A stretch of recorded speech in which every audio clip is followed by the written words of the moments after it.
This is Radio Nepal. I'm Dela Prasai with the news. The headlines first. Top leaders of ruling coalition hold talks regarding seat allocation for the upcoming elections. Home Minister Balkrishna Kant says the current government followed the due parliamentary process to pass the citizenship bill, which was brought through ordinance by KP Sharma Oli-led government. Nepal and United Kingdom sign an agreement on sending medical professionals from Nepal to UK, and Pakistani police charge former Prime Minister Imran Khan under anti-terror laws.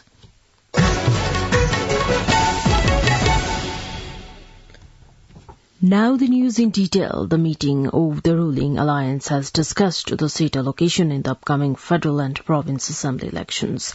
Government spokesperson and Minister for Communications and Information Technology Gyanendra Bahadur Karki informed that the meeting held at the Prime Minister's official residence in Balwata yesterday, the discussion reached near the conclusion.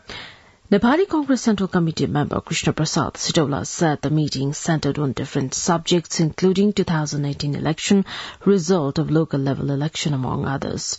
Present in the meeting were Prime Minister and Nepali Congress President Sherbadu Deuba, CPN Maoist Centre Chairman Pushpakamal Dahal Prachanda, Unified Socialist Chairman Madhav Kumar Nepal, Janata Samajwadi Party Chairman Upendra Yadav, among others. Home Minister Balkrishna Kant has informed that the Parliament has passed the citizenship bill with an outright majority. During a meeting organised in the ministry yesterday, Home Minister Kant said that the present government had followed the due parliamentary process in tabling and endorsing the bill, which was brought by the then UML Chairman KP Sharma Oli-led government through ordinance. Minister Kant said the bill will help address the problem of eligible Nepali not receiving the citizenship certificate. Nepal and UK have signed a memorandum of understanding on sending medical human resources from Nepal to the United Kingdom. Secretary at the Ministry of Labour, Employment and Social Security, Ek Narayan Aryal, and British Ambassador to Nepal, Nicola Pollitt, signed the MOU amidst a programme held at the ministry yesterday. As per the MOU, the medical human resources of Nepal will get employment opportunities in the UK. The medical workers going to the UK for employment did not pay any fees. They can work in the UK for 5 years. The Department of Foreign Employment of Nepal will collaborate with the Department of Health and Social Care of the UK and its designated body to undertake the recruitment process. A visiting delegation of Bangladesh yesterday called on Minister for Energy, Water Resources and Irrigation, Pampha Pusal. The delegation that came to Kathmandu to participate in the joint working group and steering committee meeting on Nepal-Bangladesh cooperation in the field of the power sector to be held from tomorrow visited the Energy Minister Bhusal at the ministry. During the meeting, Minister Bhusal stressed the need for an enhanced level of cooperation between Nepal and Bangladesh in the field of the power sector. Minister Bhusal also expressed a belief that the Joint Steering Committee meeting would further discuss bilateral power trade and Bangladeshi investment in Nepal's hydropower sector. The Energy Minister also urged Bangladesh to take concrete initiations for cooperation among the countries, including Nepal, Bangladesh, Bhutan and India, for the production and transmission of power. Both the houses of the Federal Parliament ended yesterday after passing condolence motions on the demise of lawmaker Pradip Giri. A meeting of the National Assembly endorsed the motion on the demise of the House of Representatives member Giri, who passed away during treatment for cancer at Medicity Hospital in Lalitpur on Saturday. Likewise, the House of Representatives session also unanimously passed a condolence motion on the demise of its member Giri. CPN Maoist Centre Chairman Pushpakamal Dahal Prachanda and CPN Unified Socialist Chairman Madhav Kumar Nepal have held talks on the latest political situation of the country and contemporary topics. CPN Maoist Centre Chairman, the House Private Secretary Ramesh Malla said the relations between the two parties and for the strengthening of their ruling coalition also figured in the meeting held yesterday. He added that the leaders further discussed the preparations regarding the federal and provincial assembly elections slated for 20th of November.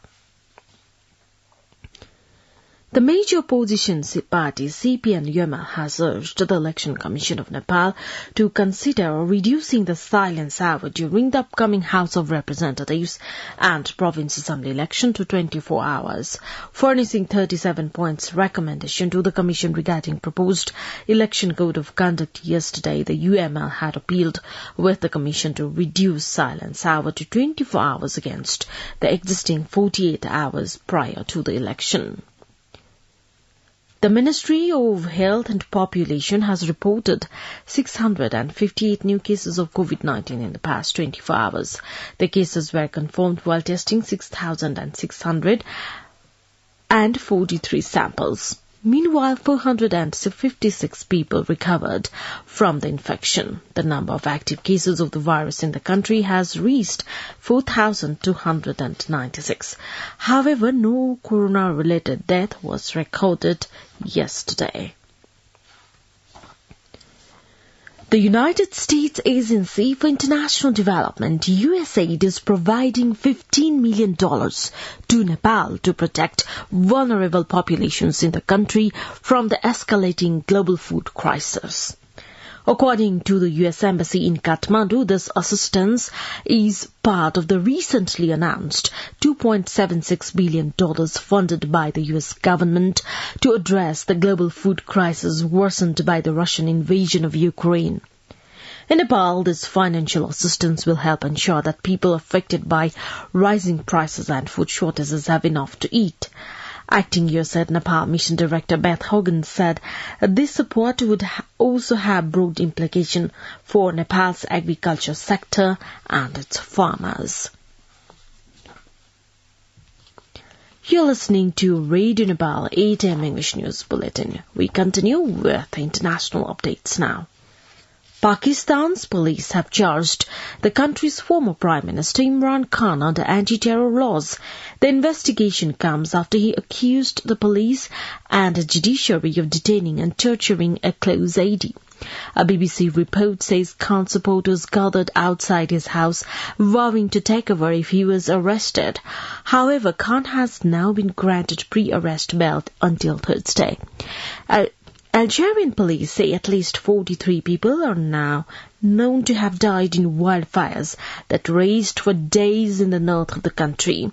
According to the BBC, more than 30 fires were put out over the weekend, but with some still burning, casualties are expected to rise further.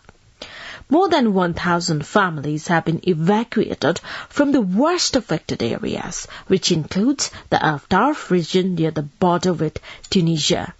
13 people have been arrested on suspicion of involvement in starting the fires. South Korea and the United States have launched their largest joint military drills in years. Officials say the drill targets to tighten readiness over North Korea's potential weapons tests. The annual summertime exercises in Korea began on Monday and are scheduled to end on the 1st of September. They come after South Korean President Yoon Suk-yeol promised to normalize the combined exercises and boost deterrence against North Korea. Now the general weather forecast for the country for today. Forecasting division says the weather is likely to be partly to generally cloudy in Gandaki Province, Lumbini Province, Karnali Province and Far West Province, and partly cloudy to mainly fair in the rest of the country. Kathmandu's weather report now. Maximum temperature of 30.8 degrees Celsius and minimum temperature of 19.8 degrees Celsius. With this news, we have come to the end of this bulletin. But before we wrap up the headlines once again.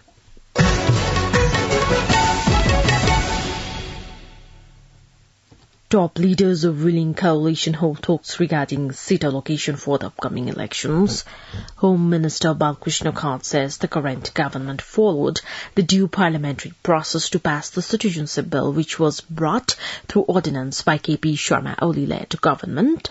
Nepal and United Kingdom signed an agreement on sending medical professionals from Nepal to UK, and Pakistan Nepalese former Prime Minister Imran Khan on the anti-terror laws. Well, that's all that we have for this edition. Our next news edition is at 2 in the afternoon. You can also listen to us online at our website www.radionepal.gov.np for more news and online programs. Stay tuned, stay safe, and have a good day.